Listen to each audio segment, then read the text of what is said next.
الحمد لله رب العالمين والعاقبة للمتقين والصلاة والسلام على رسوله محمد وعلى آله وأصحابه أجمعين وعلى من تبعهم بإحسان إلى يوم الدين.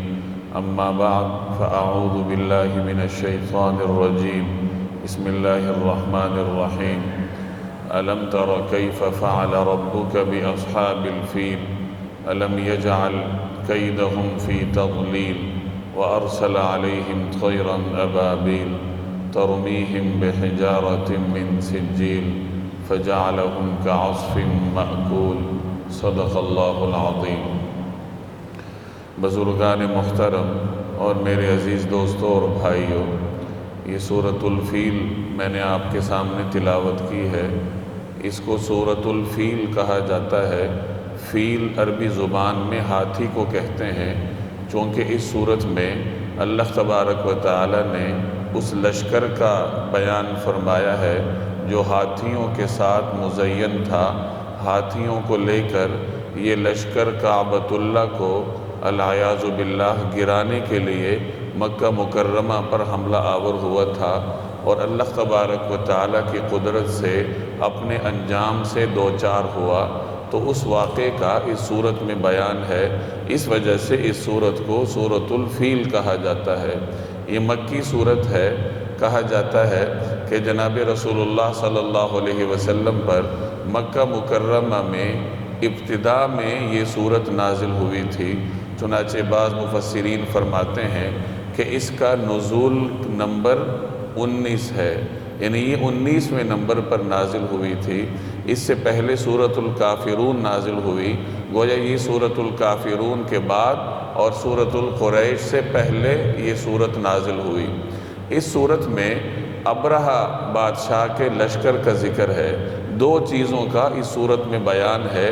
ایک یہ کہ جو شخص اللہ تبارک و تعالیٰ کے شعائر کی بے حرمتی کرتا ہے تو اللہ جل جلالہ کی قدرت اس کے خلاف حرکت میں آتی ہے.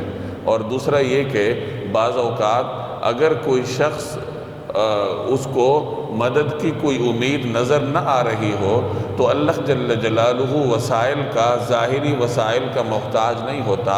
اور بعض اوقات اللہ تبارک و تعالی غیب سے ایسے اسباب پیدا کر دیتا ہے کہ یقینی طور پر ایک مظلوم اور مغلوب یا مقہور لشکر کو اللہ تبارک و تعالی نصرت سے سرفراز فرماتا ہے اور اسے غالب کر دیتا ہے. تو ان دونوں چیزوں کی جھلک آپ کو اس صورت میں نظر آئے گی. ابرہہ یہ بنیادی طور پر حبشہ سے تعلق رکھتا تھا اور بعد میں یہ یمن کا بادشاہ بنا، اور یمن سے ہی اس نے لشکر لے کر مکہ مکرمہ پر چڑھائی کا سوچا. اب حبشہ الگ ریاست ہے، یمن الگ ریاست ہے. تو حبشہ سے تعلق رکھنے والا شخص یمن میں آ کر عربوں میں، یمن عربوں کا علاقہ تھا، تو حبشہ سے تعلق رکھنے والا ایک شخص یمن کا عربوں کا بادشاہ کیسے بنا؟ تو مورخین کہتے ہیں کہ ابرہہ کا یمن آنا، اس واقعے کا تعلق بنیادی طور پر اصحاب الاخدود کے واقعے سے ہے. سورۃ البروج میں اللہ تبارک و تعالی نے اصحاب الاخدود کے واقعے کا بیان فرمایا ہے. رسول اللہ صلی اللہ علیہ وسلم کی تشریف آوری سے کوئی 70 سال پہلے یمن میں ایک واقعہ رونما ہوا، اور اسی واقعے کو سورۃ البروج میں اصحاب الاخدود کے نام سے ذکر کیا گیا. اس زمانے میں یمن میں قبیلہ حمیر کی بادشاہت تھی، اور حمیر قبیلے کا آخری بادشاہ ذونواس کہلاتا تھا. ذونواس حمیری نامی یہ بادشاہ، کچھ حضرات کہتے ہیں کہ بت پرست اور مشرک تھا، اور ایک روایت یہ بھی ہے کہ یہ شخص یہودی تھا. اور اس علاقے میں جو خدا ترس عیسائی آباد تھے ان کا یہ جانی دشمن تھا. چونکہ حضرت عیسیٰ علیہ السلام کے بعد اور رسول اللہ صلی اللہ علیہ وسلم کی تشریف آوری سے پہلے بنی اسرائیل کے لیے اگر کوئی دین حق تھا تو وہ دین عیسوی تھا، حضرت عیسیٰ علیہ السلام کا دین تھا. تو اس علاقے میں کچھ خدا پرست عیسائی آباد تھے جو صحیح طریقے سے حضرت عیسیٰ علیہ السلام کی اتباع کرتے تھے اور ایک اللہ کی اطاعت اور فرمانبرداری کیا کرتے تھے۔ تو ذو نواس حمیری ان لوگوں کا دشمن تھا، چنانچہ اس نے ایک ظلم ان کے اوپر اس طریقے سے برپا کیا کہ اس نے خندق کھودی اور اس خندق کے اندر کوئی 20,000 کے قریب موحد عیسائیوں کو ڈالا اور انہیں زندہ جلا ڈالا۔ اس واقعے کو اللہ تبارک و تعالی نے سورہ بروج میں بیان فرمایا۔ عیسائیوں پر جب اتنا بڑا ظلم ہوا تو ان میں سے 2 لوگ کسی طریقے سے بچ کر قیصر روم کے پاس گئے۔ رومی سلطنت عیسائیوں کی تھی، اور انہوں نے وہاں جا کر اپنے اوپر بیتے ہوئے ظلم کی داستان بادشاہ کے دربار میں سنائی کہ اس طریقے سے ایک بت پرست یا یہودی بادشاہ نے ہمارے اوپر ظلم کیا اور ہمارے 20,000 کے قریب عیسائیوں کو اس نے خندق میں جلا ڈالا۔ تو قیصر روم نے ملک حبشہ کے بادشاہ کو خط لکھا۔ حبشہ کا بادشاہ بھی عیسائی تھا۔ اب یہ عیسائی دنیا حرکت میں آئی کہ عیسائیوں پر اس طریقے سے ظلم کیوں ہوا، تو روم کے بادشاہ نے حبشہ کے بادشاہ کو خط لکھا اور اسے کہا کہ تم جا کر وہاں موجود عیسائیوں پر جو ظلم ہوا ان کا جا کر بدلہ لو اور میں تمہیں مدد فراہم کروں گا۔ چنانچہ روم کے بادشاہ کے بارے میں آتا ہے کہ اس نے بحری بیڑا فراہم کیا اور حبشہ کے بادشاہ نے 70,000 پر مشتمل لشکر تیار کیا اور 2 کمانڈروں کی نگرانی میں حبشہ سے وہ لشکر روانہ ہوا۔ ان میں سے ایک کمانڈر کا نام اریات تھا اور دوسرے کا نام ابرہہ تھا۔ تو یہ دونوں کمانڈر حبشہ سے 60,000 لشکریوں پر مشتمل ایک عظیم الشان لشکر لے کر یمن کے ساحل پر اترے اور قبیلہ حمیر کے بادشاہ کے لشکر کا انہوں نے صفایا کیا۔ خود ذو نواس بادشاہ جس نے 20,000 عیسائیوں کو جلایا تھا، اس کے بارے میں آتا ہے کہ اس نے بحری راستے سے فرار ہونے کی کوشش کی اور راستے میں ڈوب کر مر گیا۔ تو اس طریقے سے ابرہہ حبشہ سے یمن وارد ہوا۔ یہ 2 کمانڈر آئے تھے، اریات اور ابرہہ، جنہوں نے یمن کو فتح کیا، اور اب یمن گویا کہ شاہ حبشہ کے ماتحت ہوا۔ یہاں عربوں کی حکومت ختم ہوئی، قبیلہ حمیر کی حکومت کا اختتام ہوا، اور اب یہ علاقہ حبشہ کے زیر تسلط اور زیر نگیں آیا۔ یہ 2 کمانڈر تھے حبشہ کے بادشاہ کے، اور ان دونوں کی پھر آپس میں لڑائی ہوئی، اور اس لڑائی کے نتیجے میں ابرہہ غالب آیا، اور جو دوسرا کمانڈر تھا اریات وہ مقتول ہوا، مغلوب ہوا۔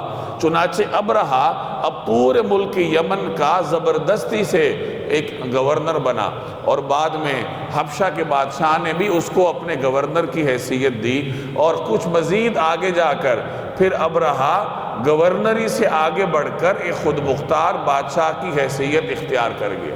تو اس طریقے سے حبشہ سے آ کر یمن پر قابض ہوا، اور بعض حضرات نے یہاں تک لکھا ہے کہ یہ ابرہہ کوئی ذو نسب شخص نہیں تھا، بلکہ یہ حبشہ کی ایک بندرگاہ میں ایک تاجر کا غلام تھا، اور اس نے اپنی جد و جہد کے ساتھ فوج میں شامل ہو کر اعلیٰ مرتبے اپنے لیے حاصل کیے، یہاں تک کہ فوج کے مشہور کمانڈروں میں سے ایک کمانڈر بنا، اور بعد میں جا کر یہی غلام یمن میں جا کر خود مختار بادشاہ کا روپ دھار گیا۔ تو اس طریقے سے اللہ تبارک و تعالیٰ نے اس شخص کو یمن کی حکومت دی، یہ یمن کا بادشاہ بنا۔ اب اس نے دیکھا کہ یہاں عرب لوگ آباد ہیں، اور عرب جیسے بھی ہوں، چاہے وہ دین ابراہیمی پر ہوں یا نہ ہوں، عربوں کی اکثریت شرک کیا کرتی تھی، دین ابراہیمی نام کی حد تک ان میں باقی تھا، باقی ان میں سارے مشرکانہ رسوم اور رواج تھے۔ تو تمام تر مشرکانہ رواجوں کے باوجود عربوں کے دلوں میں بیت اللہ کی محبت اور عقیدت اور احترام موجود تھا۔ چنانچہ بیت اللہ کے ساتھ نسبت کو وہ اپنے لیے فخر تصور کرتے تھے۔ ہر سال بیت اللہ کا حج بھی ہوتا تھا، اگرچہ حج کا وہ طریقہ کار نہیں تھا جس طریقہ کار کے مطابق حضرت ابراہیم علیہ السلام نے حج کیا تھا، اس طریقے کو انہوں نے تبدیل کیا تھا، اس میں شرک کے مختلف رواج شامل تھے، لیکن بہرحال بیت اللہ کی محبت ان کے دلوں میں تھی۔ مختلف عیسائیوں نے مختلف اوقات میں کوشش کی تھی کہ عربوں کا تعلق بیت اللہ سے کاٹ دیا جائے۔ چنانچہ تاریخ کی کتابوں میں نجران کے عیسائیوں کے بارے میں بھی آتا ہے کہ انہوں نے اپنے علاقے میں ایک عمارت تعمیر کی اور اس کو کعبے کے بالمقابل قرار دیا، اور لوگوں سے کہا کہ بجائے بیت اللہ اور کعبہ مشرفہ میں جانے کے تم اس عمارت میں آ کے اپنے جو حج ہے اور دیگر رسومات ہے وہ انجام دیا کرو، لیکن وہ بھی ناکامی سے دوچار ہوا۔ اسی طریقے سے اس ابرہہ نے بھی کوشش کی کہ یہاں سے کوئی عرب یمن سے اٹھ کے مکہ مکرمہ حج کے لیے نہ جائے، اور اس نے یمن میں ایک عظیم الشان کلیسا تعمیر کیا۔ کہا جاتا ہے کہ یہ کلیسا اتنا بلند تھا کہ نیچے کھڑے ہونے والا شخص اس کی بلندی کا اندازہ نہیں لگا سکتا تھا، اتنی بلند و بالا عمارت اس نے تعمیر کی، اور اس کو سونے اور جواہرات سے مزین کیا، اور اس کے بعد پورے یمن میں اعلان کروایا کہ آج کے بعد یمن سے کوئی عرب مکہ مکرمہ نہیں جائے گا، بلکہ یہی عمارت تمہارے لیے کعبہ کے قائم مقام ہے، اور اسی میں آ کے طواف کیا کرو اور یہیں آ کے اپنی عبادات انجام دیا کرو۔ جب ابرہہ کی جانب سے یہ اعلان ہوا تو عربوں کے دلوں کو شدید ٹھیس پہنچی، ان کے دلوں میں جو کعبہ کی محبت اور عقیدت تھی، تو یہ اعلان سن کر ان کے دل زخمی ہوئے۔ چنانچہ دو قسم کے واقعات منقول ہیں کہ عربوں نے اس کلیسا سے بدلہ لینے کی کوشش کی۔ ایک واقعہ میں مذکور ہے کہ ایک عرب نے جو شاید قریش قبیلے یا کسی اور قبیلے کا تھا، بعض روایات میں آتا ہے کہ بنو کنانہ قبیلے کا تھا، اس نے کسی وقت جا کر اس کلیسا میں قضائے حاجت کی، اس کو آلودہ کیا۔ اور ایک اور واقعہ بھی مذکور ہے کہ اس کلیسے کے قریب عربوں کا ایک قافلہ تھا، تجارتی قافلہ آ کر آباد ہوا، اس نے قیام کیا، اور قافلے والوں میں سے کسی نے آگ جلائی، اور اس آگ کی چنگاری اڑ کر جا کر کلیسا کو لگی، جس کے نتیجے میں کلیسے میں آگ لگی۔ اب کہا جاتا ہے کہ یہ چنگاری ان سے انجانے میں یہ آگ لگی، اور ان کا کوئی ارادے کا عمل دخل نہیں تھا، اور ایک روایت یہ بھی ہے کہ جان بوجھ کر اس قافلے والوں نے اس کلیسے کو آگ لگائی۔ تو بہرحال یہ دو واقعات ہوئے، جس میں ایک واقعے میں عربوں کی جانب سے اس کلیسے کو آلودہ کیا گیا اور اس طریقے سے اپنے غم اور غصے کا اظہار کیا گیا، اور دوسرے واقعے میں اس کلیسے کو عربوں ہی کے ہاتھوں آگ لگی، چاہے دانستہ ہو یا نادانستہ ہو، لیکن بہرحال عربوں ہی کے ہاتھوں اس کلیسے کو آگ لگی۔ اور ان دونوں واقعات کی وجہ سے ابرہہ غصے میں گویا مجنون ہوا، اور اس نے کہا کہ اب میں ان کی عقیدتوں کے مرکز بیت اللہ کو گرا کر رہوں گا۔ چنانچہ اس نے اپنے اس ناپاک ارادے کو عملی شکل دینے کے لیے ایک بڑا لشکر ترتیب دیا۔ مورخین کہتے ہیں 60,000 افراد پر مشتمل ایک عظیم لشکر، جس میں 7 یا 9 ہاتھی تھے، یہ لشکر لے کر وہ یمن سے کوچ کر گیا اور مکہ کی جانب روانہ ہوا۔ اس سے پہلے لشکروں میں عام طور پر ہاتھی نہیں ہوتے تھے۔ مورخین لکھتے ہیں کہ ہاتھی اس نے اس لیے ساتھ لیے تھے کہ ایک تو اس کے لشکر کا روب داب برقرار رہے گا، اور دوسرا اس کا ارادہ یہ تھا کہ الیاذ باللہ بیت اللہ کے پاس جا کر اس کے ستونوں میں، دیواروں میں رسیاں باندھ کر ان ہاتھیوں کے ساتھ باندھ دیا جائے اور ہاتھیوں کو مخالف سمت میں چلا دیا جائے، جس کے نتیجے میں الیاذ باللہ بیت اللہ گر جائے گا، اس کی عمارت منہدم ہو جائے گی۔ تو یہ ناپاک جسارتیں لے کر وہ یمن سے روانہ ہوا۔ اب عربوں نے سنا کہ اس طریقے سے ابرہہ ہم پہ حملہ آور ہونے کو ہے۔ اس زمانے میں عربوں کی کوئی ایک اجتماعی اور مرکزی حکومت نہیں تھی۔ صدیوں سے عربوں کی یہ صورتحال تھی کہ اس پورے خطے میں عربوں کے مختلف قبائل تھے، ہر قبیلہ اپنی جگہ خود مختار تھا۔ البتہ قریش قبیلے کو ایک اضافی امتیاز حاصل تھا کہ وہ چونکہ بیت اللہ کے خادم تھے، تو بیت اللہ کے خدام اور مجاور ہونے کی حیثیت سے پورے عرب میں ان کو احترام کی نگاہ سے دیکھا جاتا تھا۔ باقی ہر قبیلہ اپنی جگہ خود مختار ہے، کوئی مرکزی حکومت نہیں ہے، تو مرکزی فوج بھی نہیں تھی۔ جب مرکزی فوج نہیں تھی تو اتنے بڑے لشکر کا مقابلہ وہ کیسے کرتے؟ انفرادی طور پر کچھ قبائل نے مزاحمت کرنے کی کوشش کی، چنانچہ یمن ہی کے ایک سردار ذو نفر کے بارے میں آتا ہے کہ اس نے سب سے پہلے ابرہہ کے لشکر کی مزاحمت کرنے کی کوشش کی۔ وہ اپنے قبیلے کو لے کر میدان میں آیا، لیکن ایک قبیلہ پوری ریاست کے اتنے بڑے لشکر کا مقابلہ کیسے کر سکتا تھا؟ چنانچہ ذو نفر سردار گرفتار ہوا اور اس کا جو لشکر تھا وہ مغلوب ہوا۔ جب ابرہہ آگے بڑھا تو قبیلہ خثام کا سردار نفیل بن حبیب خثامی وہ اپنے قبیلے کو لے کر میدان میں آیا۔ اس نے ابرہہ کا راستہ روکنے کی کوشش کی، لیکن وہ بھی ناکام ہوا اور نفیل بن حبیب گرفتار ہو کر ابرہہ کی فوج کے ہاتھوں گرفتار ہوا، اور اس کا جو چھوٹا موٹا لشکر تھا اس میں سے اکثر لوگ ابرہہ کی فوج کے ہاتھوں مر گئے، قتل ہوئے۔ بہرحال یہ مزاحمت بھی ناکام ہوئی، اور ابرہہ اسی طمطراق کے ساتھ آگے بڑھتا گیا، یہاں تک کہ جب وہ طائف کے قریب سے گزرا تو طائف میں قبیلہ بنو ثقیف آباد تھا۔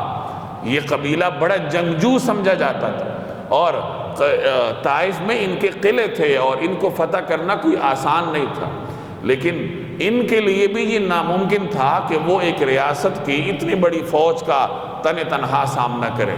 چنانچہ ان کے بارے میں آتا ہے کہ اس قبیلے کا سردار مسعود اپنے قبیلے کا وفد لے کر ابرہہ کے پاس آیا اور اس کو کہا کہ ہم تمہارے ساتھ کوئی تعرض نہیں کرتے، ہم تمہارا راستہ روکنے کی کوشش نہیں کرتے، تم نے مکہ کی طرف جانا ہے تو جاؤ، البتہ ہمارا جو معبد ہے، قبیلہ ثقیف والوں کا بہت بڑا عبادت گاہ تھی، معبد تھا، جو لات کا ایک معبد اور عبادت گاہ سمجھی جاتی تھی، لات بت سے منسوب تھی، اور یہی معبد قبیلہ بنو ثقیف کی عقیدتوں کا مرکز تھا۔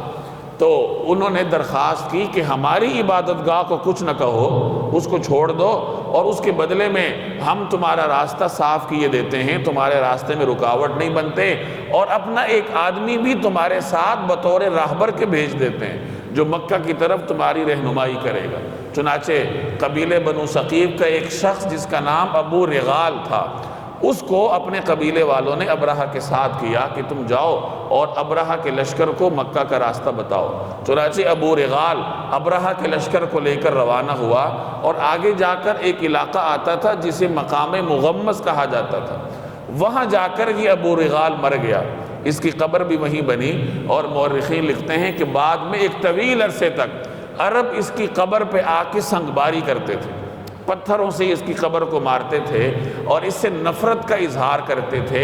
اس کا نام ابو رغال عربوں میں نفرت کا ایک استعارہ بن گیا تھا، کیونکہ اس نے اللہ کے دشمنوں اور اللہ کے باغیوں کو اللہ کے گھر تک کا راستہ دکھانے کی کوشش کی تھی، اور یہ فعل قبیلہ بنو ثقیف کے لیے بھی ایک آر بن گیا تھا۔ تو بہرحال ابرہہ مقام مغمس تک آیا، اور آگے جا کر اس کے فوج کے جو اگلا حصہ تھا جسے مقدمۃ الجیش کہا جاتا تھا، اس نے تہامہ کی وادیوں میں چرنے والے عربوں کے بہت سارے جانوروں کو پکڑ کر اپنے لشکر میں لائے، اور ان جانوروں میں رسول اللہ صلی اللہ علیہ وسلم کے دادا جناب عبد المطلب کے 200 اونٹ بھی تھے۔ یہاں سے ابرہہ نے پھر اپنا ایک نمائندہ مکہ بھیجا کہ جاؤ اور مکہ والوں سے کہو کہ میں اس طریقے سے بیت اللہ کو الیاذ باللہ گرانے کے لیے آیا ہوں، اور تم میرے راستے کی رکاوٹ نہ بننا۔ تو وہ ایلچی مکہ آیا اور اس نے آ کر کہا کہ یہاں کا سردار اعلیٰ کون ہے؟ تو اس زمانے میں مکہ کے رئیس اور سردار اعلیٰ جناب عبد المطلب تھے، تو جناب عبد المطلب کے پاس ان کو لے گئے۔ تو حضرت عبد المطلب نے ابرہہ کے ایلچی کو کہا کہ دیکھو یہ اللہ کا گھر ہے، یہ امن والا گھر ہے، اور اللہ نے آج تک اس گھر پر کسی کو مسلط نہیں ہونے دیا، لہٰذا تم لوگ بھی اپنے ارادے سے باز رہو۔ تو ایلچی نے کہا کہ ایسا نہیں ہوگا، ہم حملہ کر کے رہیں گے، اور ہمارے بادشاہ نے کہا ہے کہ اگر آپ ہم سے کوئی بات چیت کرنا چاہتے ہیں تو آ کے بات چیت کر لیں۔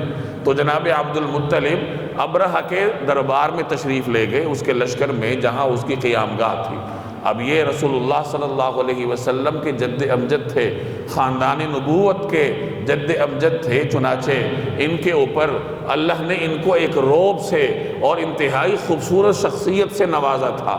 تو ان کی شخصیت کی خوبصورتی اور ان کا رعب دیکھ کر ابرہہ اتنا متاثر ہوا کہ وہ اپنے تخت سے اتر کر ان کے ساتھ آ کے بیٹھا۔ قدیم زمانوں کے بادشاہوں کے ہاں یہ رسم تھی کہ وہ اپنے تخت پر بیٹھ کر آنے والے کا سامنا کرتے تھے کہ آنے والا کھڑا ہے، اور اسے شاہی رسوم اور آداب کا لحاظ کرنا پڑتا تھا، اور بادشاہ اپنے تکبر کے ساتھ اپنے تخت پر بیٹھا رہتا تھا۔ لیکن جناب عبد المطلب کے رعب میں آ کر ابرہہ اپنے تخت سے اترا اور ان کے برابر جا کر بیٹھا، اور ترجمان کی مدد سے ان کے ساتھ گفتگو شروع کی کہ آپ کیا چاہتے ہیں۔ تو جناب عبد المطلب نے ان سے کہا، جناب عبد المطلب نے ابرہہ سے کہا ترجمان کے ذریعے کہ تم جو میرے 200 اونٹ تمہارے آدمی پکڑ کر لائے ہیں وہ مجھے واپس کرو۔ یہ بات سن کر ابرہہ کو بڑی حیرت ہوئی، اور اس نے کہا کہ میں تو آپ کو بڑا محترم سمجھتا تھا، اور میرے دل میں آپ کی بڑی قدر و منزلت تھی، میں آپ کی عقیدتوں کے مرکز کو گرانے آیا ہوں، اس کے بارے میں آپ نے کوئی بات نہیں کی، اور اپنے اونٹوں کے بارے میں بات کر رہے ہیں۔ تو جناب عبد المطلب نے فرمایا کہ اونٹ میرے ہیں، ان کا مالک میں ہوں، اس لیے میں اس کے بارے میں بات کر رہا ہوں۔ بیت اللہ کا مالک اللہ تعالیٰ ہے، تم وہاں جاؤ گے تو وہ خود ہی تم سے نمٹ لے گا۔ اور بعض روایات میں آتا ہے کہ جناب عبد المطلب کے ساتھ وفد میں قریش کے کچھ اور سردار بھی گئے تھے، انہوں نے ابرہہ کو کہا کہ تم اپنے اس ارادے سے باز آ جاؤ تو ہم اس علاقے یعنی وادی تہامہ کی 1/3 پیداوار تمہیں ادا کرتے رہیں گے، تو تم اس پیداوار کو قبول کر کے یہاں سے واپس چلے جاؤ اور اپنے اس ناپاک ارادے کو عملی شکل مت دو۔ لیکن ابرہہ طاقت کے نشے میں چور تھا، چنانچہ اس نے یہ پیشکش بھی قبول نہیں کی اور بدستور اپنے ارادے پر قائم رہا۔ چنانچہ جب اس نے اپنے لشکر کو بیت اللہ کی جانب حرکت دینے کی کوشش کی تو روایات میں آتا ہے کہ اللہ تبارک و تعالی نے اس کو ایک آخری وارننگ دی، اور وہ اس شکل میں کہ اس کا جو ہاتھی تھا ابرہہ کا، جس کا نام محمود ذکر کیا جاتا ہے، وہ بیٹھ گیا۔ کچھ حضرات فرماتے ہیں کہ ابرہہ جس عرب سردار نفیل کو گرفتار کر کے لایا تھا، وہی نفیل آگے بڑھا اور اس نے اس ہاتھی کے کان میں کہا کہ تو انتہائی بابرکت مقام بیت اللہ الحرام میں کھڑا ہے، لہٰذا آگے بڑھنے سے انکار کر دے۔ تو وہ یہ جملہ سن کے وہیں بیٹھ گیا۔ فیلمانوں نے بڑی کوشش کی کہ کسی طریقے سے اس کو اٹھا کے آگے چلایا جائے، اس کو جو درے وغیرہ کوڑے وغیرہ تھے تبر وہ مارے گئے، یہاں تک کہ اس کی ناک میں لوہے کا آنکڑا ڈال کر کھینچا گیا، لیکن اس نے اٹھنے کا نام نہیں لیا۔ اور جب اس کو یمن کی طرف رخ کر کے اٹھایا گیا تو فوراً اٹھ گیا، یمن کی طرف چلنے کے لیے تیار، مشرق کی طرف چلنے کے لیے آمادہ، لیکن جب اسے مکہ کی طرف بڑھایا جاتا تھا تو وہ بیٹھ جاتا تھا اور حرکت سے انکار کرتا تھا۔ یہ گویا کہ ابرہہ کے لیے آخری وارننگ تھی۔ پھر بھی جب وہ باز نہ آئے، اب جدہ کی جانب سے، سمندر کی جانب سے چھوٹے چھوٹے پرندوں کے غول نمودار ہوئے۔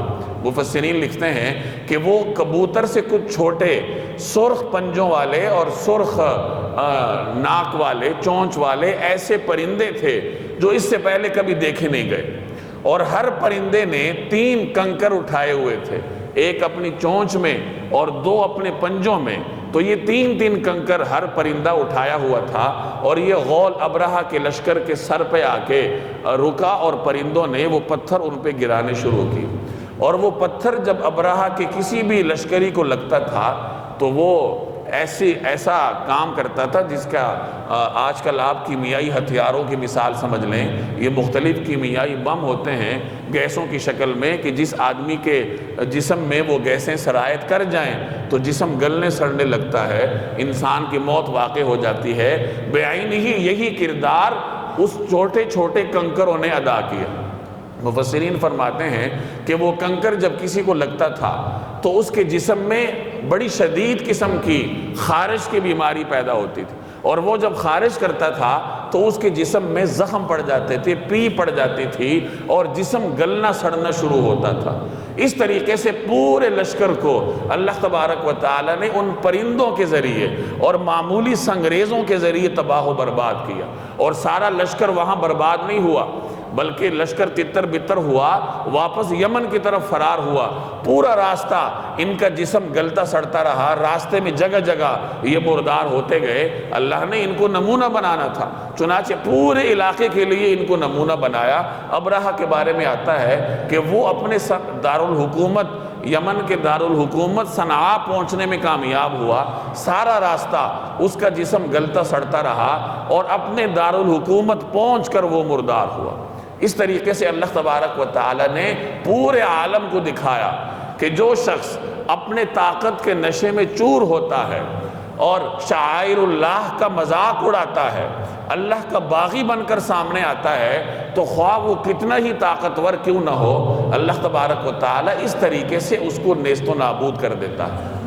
حضرت عائشہ رضی اللہ تعالی عنہ کی روایت ہے، وہ فرماتی ہیں کہ ابرہہ کا جو ہاتھی تھا خاص، اس کے 2 فیلبان تھے، اور دونوں فیلبان اندھے اور اپاہج ہوئے، اور وہ وہی مکہ میں رہا کرتے تھے۔ اور حضرت عائشہ فرماتی ہیں کہ میں نے خود ان کو مکہ کی گلیوں میں بھیک مانگتے ہوئے دیکھا تھا۔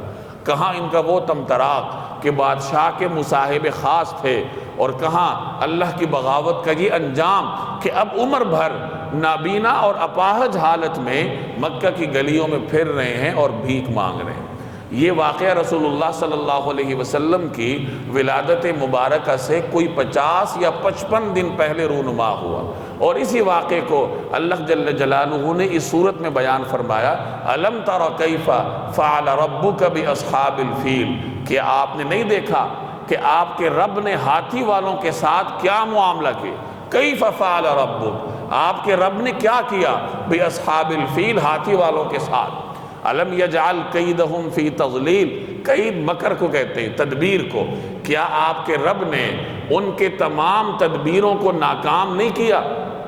وَأَرْسَلَ عَلَيْهِمْ طَيْرًا أَبَابِيلَ، اور ان کے اوپر پرندوں کے غول بھیجے۔ ابابیل غول کو کہتے ہیں۔ عام طور پر ابابیل پرندے کا نام سمجھا جاتا ہے، لیکن یاد رکھیے ابابیل ان پرندوں کا نام نہیں تھا، ابابیل پرندوں کے غول کو کہا جاتا ہے۔ طیرن پرندے، ابابیل غول کی شکل میں، کہ اللہ جل جلالہ نے پرندے غول کی شکل میں ان کے اوپر بھیجے، جو کیا کر رہے تھے؟ ترمیہم بحجارۃ من سجیل، جو ان کے اوپر مٹی کے، پکی ہوئی مٹی کے پتھر پھینک رہے تھے، سنگریزے۔ سجیل کہتے ہیں ایسے کنکر کو جس کو اگر مٹی کو آگ میں تپا کر چھوٹے چھوٹے سنگریزے بنا لیے جائیں تو اسے عربی زبان میں سجیل کہا جاتا ہے۔ تو اللہ تبارک و تعالی نے مٹی کے سنگریزوں کے ذریعے ابرہہ کے پورے لشکر کو نیست و نابود کیا۔ یہ اللہ نے ایک پیغام دینا تھا کہ جب اللہ کی قدرت جوش میں آتی ہے، جب اللہ کا انتقام سامنے آتا ہے، تو پھر معمولی چیز کے ذریعے بڑے سے بڑے طاقتور کو اللہ تبارک و تعالی ذلت اور رسوائی سے دوچار کر دیتے۔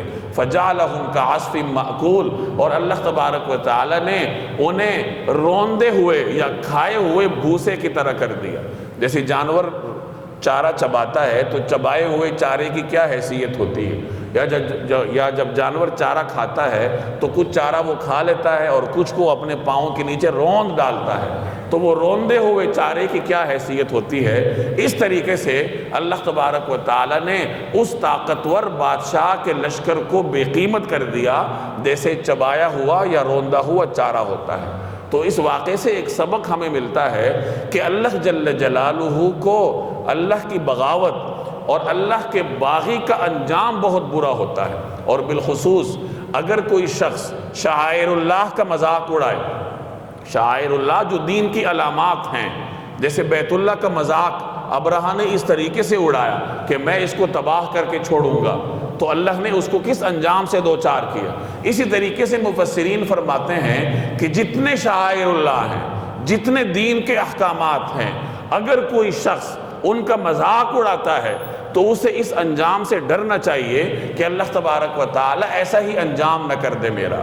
یاد رکھیے دین کے جتنے احکامات ہیں، نماز ہے، روزہ ہے، حج ہے، زکوٰۃ ہے، جناب رسول اللہ صلی اللہ علیہ وسلم کی مختلف سنتیں ہیں، جیسے آپ صلی اللہ علیہ وسلم کے حلیے مبارکہ کی سنتیں ہیں، داڑھی رسول اللہ صلی اللہ علیہ وسلم کی سنت تھی، ٹخنوں سے شلوار اوپر رکھنا یہ آپ علیہ السلام کی سنت تھی۔ تو جتنی سنتیں ہیں، چاہے وہ لباس سے متعلق ہوں، چاہے وہ کھانے پینے سے متعلق ہوں، چاہے وہ حلیے سے متعلق ہوں، آپ علیہ السلام کی کوئی بھی سنت ہو اور دین کا کوئی بھی حکم ہو، اگر کوئی شخص اس کی اہانت کرتا ہے، اس کی تحقیر کرتا ہے، تو پھر اس کو ایسے ہی انجام کا منتظر ہونا چاہیے۔ دین پر عمل نہ کرنا اور بات ہے، ایک آدمی دین پہ عمل نہیں کر پاتا، کوئی شخص نماز نہیں پڑھتا تو وہ نافرمان کہلائے گا لیکن باغی نہیں کہلائے گا۔ ایسا شخص جل جلالہ اس کو معاف کر دے گا۔